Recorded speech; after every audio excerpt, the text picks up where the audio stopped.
Hey guys, and welcome to Miss Mac's history class. Before I start blabbing, I want you all to be able to see the effects of what we are going to be talking about today. So before we start, I want you to think about where we would be without such influential people as Barack Obama, Oprah Winfrey, LeBron James. Now, what do all these people have in common? You got it, the color of their skin. It's crazy to think there was a time when African Americans had to drink in different drinking fountains than whites. They had to ride at the back of a bus. They were so segregated, but that's what we're going to be talking about today. And today, blacks have a century-long legacy of battling for civil rights. That's 100 years, people. 100 years. Most people don't even live that long. But we're going to be time traveling back there so we can meet some of the key players in this epic struggle. We're going to be talking about Booker T. Washington, W.E.B. Du Bois, Marcus Garvey, and for you ladies, Ida B. Wells. So, what are you waiting for? Follow me.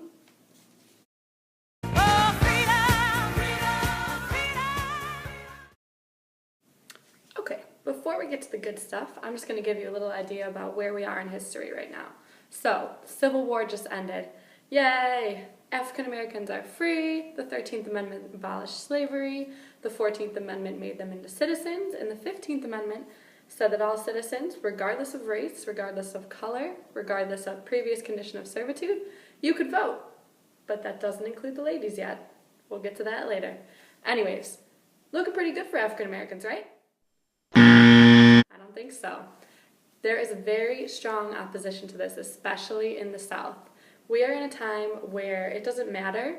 Whites are used to this idea that blacks should be enslaved. They should be below them. So they have this newly acquired right to vote. But what are they going to do? They are going to do everything that they can in order to restrict this.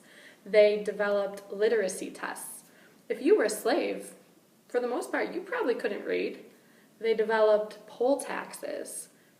You have just been in slavery your whole life. How are you supposed to be making money? And you're probably a sharecropper who is still working for the man that owned you before, and you're really not making that much money. You are just basically working for food.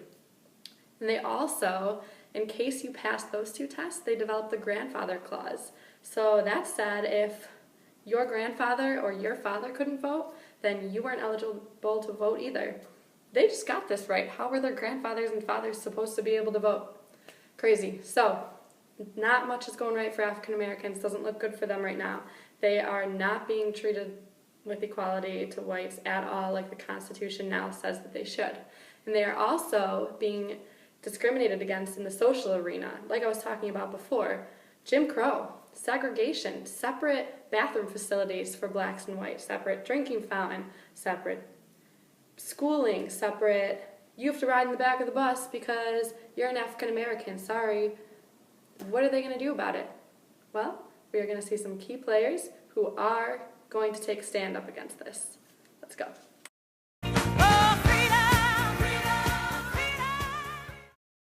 Okay, here we go. So, the beginnings of the civil rights movement. Now, like I said earlier, this is over a century-long movement. So, what we're going to be talking about today are just the seeds, just the very, very beginnings of the movement.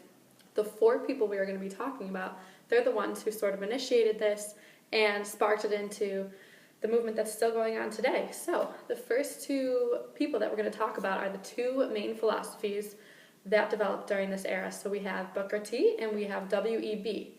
Now, even though their approaches were very different, both of these men have one common goal, and that was finding equality and fighting for it for African Americans. So, Booker T. Washington, he was actually enslaved, and once the 13th Amendment freed slaves, he took to educating himself. He went to Virginia's Hampton Institute and graduated in 1881.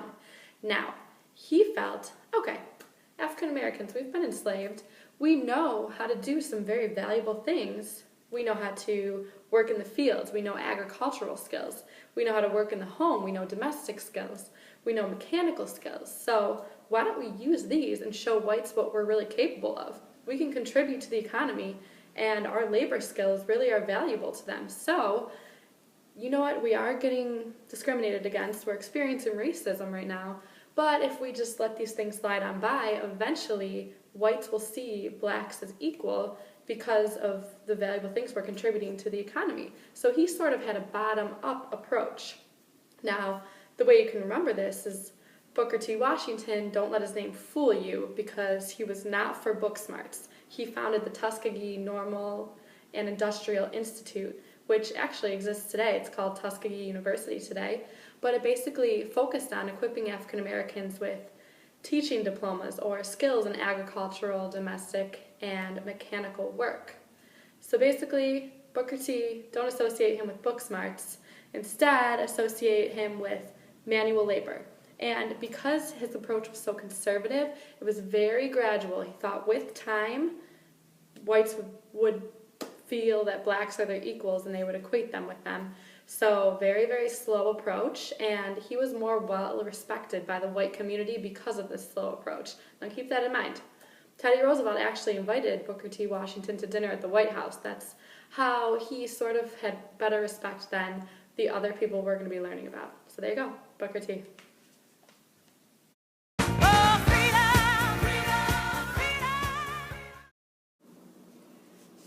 Moving on to W.E.B. Du Bois. Now, his approach was completely different than Booker T. Washington, and his background was very different too. He was not born a slave, and he actually was the first African American to receive his doctorate from Harvard in 1895. So he was educated a little bit after Booker T. Washington, and trust me, he did not agree with him at all. He felt that Booker T. Washington's gradual approach was basically accepting discrimination for African Americans. He strongly disagreed with this and felt that Booker T was basically accommodating segregationalists. He was not doing any good for the African American community. W.E.B. Du Bois wants equality right now. So he founds the Niagara Movement in 1905, basically insisting that blacks should seek a liberal arts education so that African Americans will have well-educated leaders. Now, he wants this to lead to the talented 10th, which would be the most educated blacks who would attempt to achieve immediate inclusion into mainstream American life. Now, this is, once again, very different than Booker T, who thinks that with time, whites will learn to appreciate blacks' economic value. No, W.E.B. says, we are equal now, and we are going to go to college, we are going to receive degrees, and we are going to educate ourselves so that we can fight for our rights. So this Niagara Movement actually ends up turning into the NAACP, which, as you know, is an organization that still exists today and fights for racial equality today. So yes, the National Association for the Advancement of Colored People, So basically this aims for nothing less than full equality among the races. So while W.E.B. Du Bois is sitting here, he's standing up for African Americans right now. He is totally for protests, for racial violence. He's ready to fight right now. He's ready to go. While Booker T kind of sits back, he is well respected by white leaders. W.E.B. Du Bois is not as well respected among white leaders, but he's more respected among black leaders who agree that we're ready to do this right now. So there you go. W.E.B. Du Bois. He kind of sounds more like an author, more like we need an education, and more like he's ready to fight now.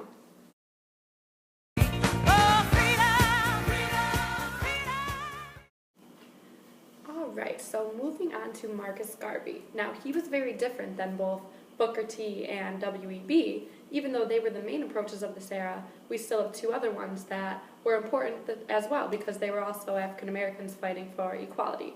Now, while Booker T was radical in his approach, he wanted equality for African Americans just like all of these other leaders, but he thought that this could be gradual and it would eventually happen. So he was radical, but not as radical as W.E.B. Du Bois, who wanted equal rights immediately, right now, we could do it.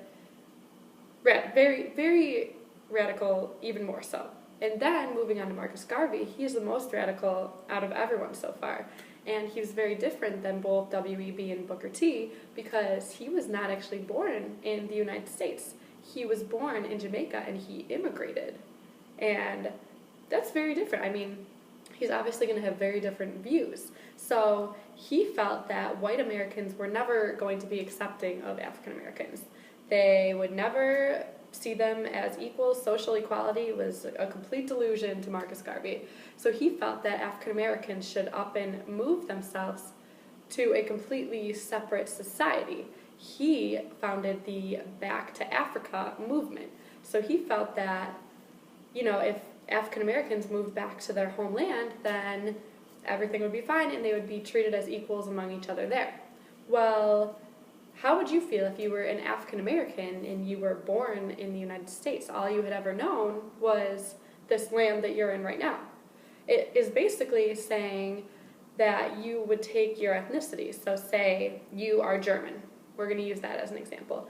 And Germans were being discriminated against. There was racism towards them. So all of a sudden some guy says, okay, why don't you just up and move back to Germany and everything will be fine? Well, you were born in America. You don't know the language there. You don't know the culture there. It could be very upsetting for some people. So a lot of people disagreed with Marcus Garvey, but he did get a lot of support because he had a spellbinding oratory.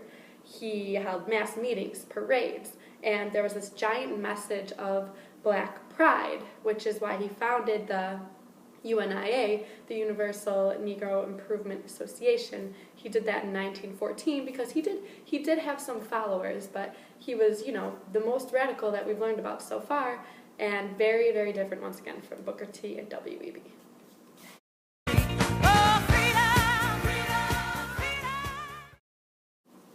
Alright, so last but certainly not least, we have Ida B. Wells. And she, like Booker T, she was born into slavery shortly before emancipation, but she ended up witnessing 3 African-American businessmen. These were her friends, and they were lynched. So if you don't know what lynching is, this is another practice during Reconstruction where African-Americans would be illegally executed without trial, but since, they were the minority, it just happened and there wasn't really anything you could do about it. So she witnessed one of these, and these could be very, very gruesome occurrences. It was very, very, very hard to watch and to witness. So Ida B. Wells, who was a reporter at the time, wrote that this is what opened her eyes to what lynching really was. It was basically an excuse to get rid of African Americans who were acquiring wealth. These were businessmen who got lynched, and they were acquiring prosperity and wealth and property and, they were doing good for their race, and they were showing how African Americans could compete with whites. So basically, in order to keep the race terrorized, she thought these were why lynchings were occurring. So Wells moved up north, and she continued her fight against lynching by writing, by lecturing, and by organizing for civil rights. So, ladies, this was basically your first person who's going to take a stand for African Americans and fight for civil rights. So she's also very important to think about when thinking about, the beginning of the civil rights movement.